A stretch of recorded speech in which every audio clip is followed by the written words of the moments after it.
Hello everyone and welcome to another Divergence University review. My name is Jordan and today we're going to be talking about the previous week, which was from August, was that 9th up until the 13th, Friday 13th.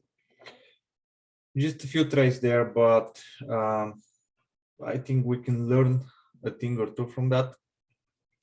So let's go ahead and cover all of them one by one. And of course, if you have any questions by the end of this video,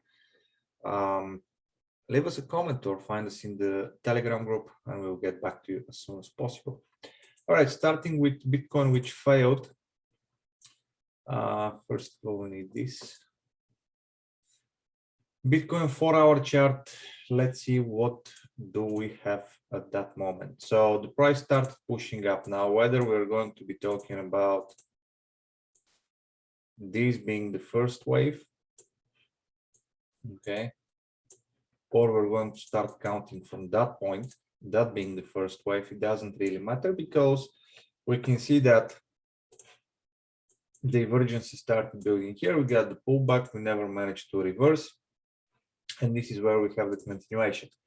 Now, once this continuation started, we can see one very clear thing. This is the lowest point after the pullback. So we start the count from here, and this is where we get this 5-leg structure coming with divergence at the end.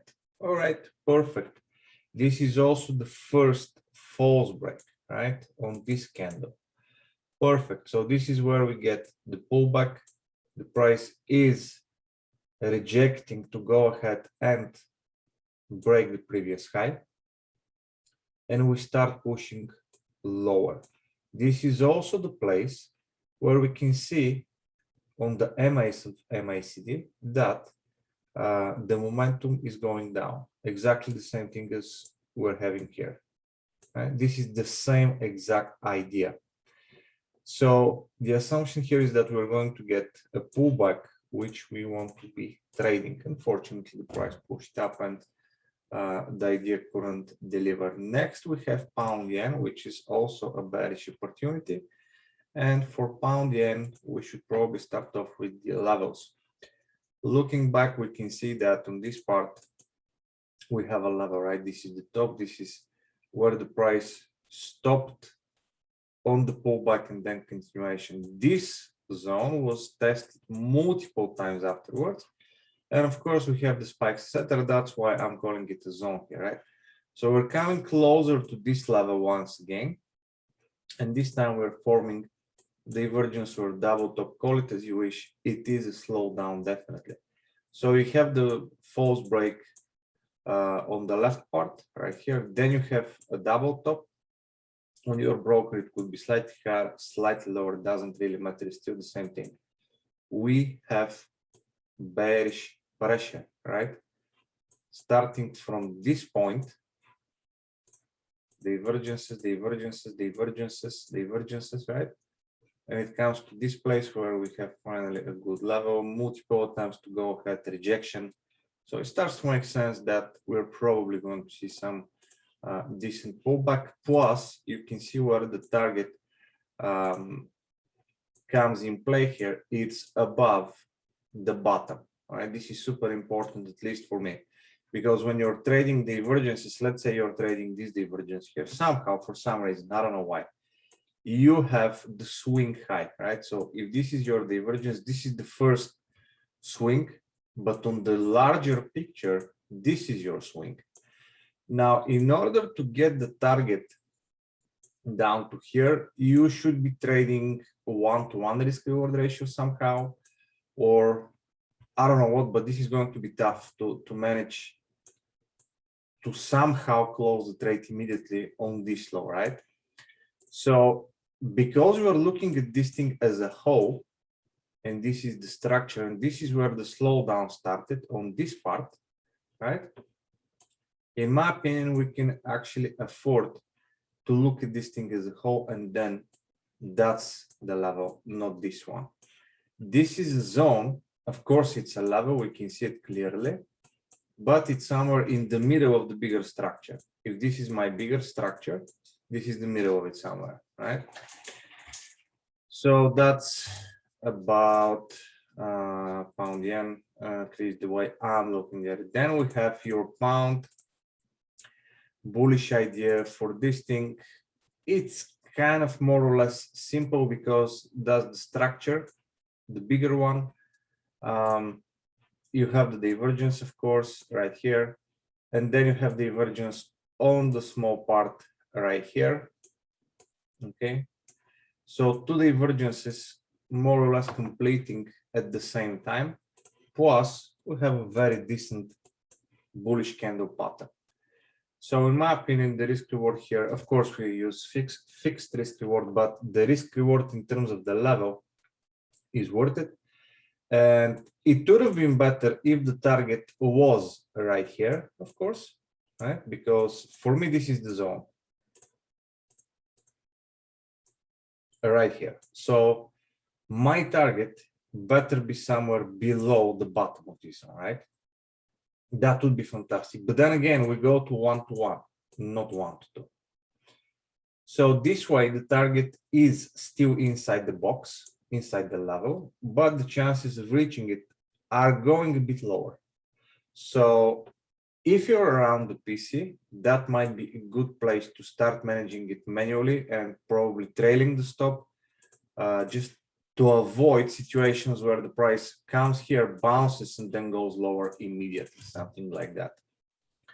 You can see, by the way, here on the next image, we can see it. So if that's the zone, guess where the price reacts? You see? That's why I'm preaching about levels, and zones.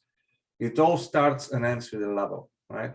It doesn't matter how good your setup is. If you don't have a good level, your chances of success are decreasing immediately, okay?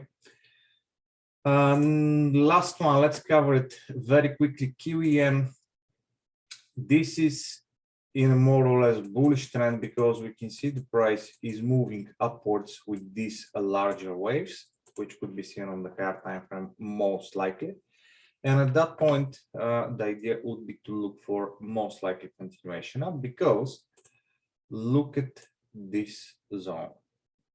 Okay, fantastic level. And now the price is coming kind of closer to this. You have these spikes, you have this spike.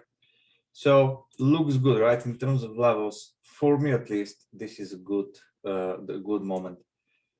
Then you have the impulse to the upside. This impulse is followed by a double wave to the downside.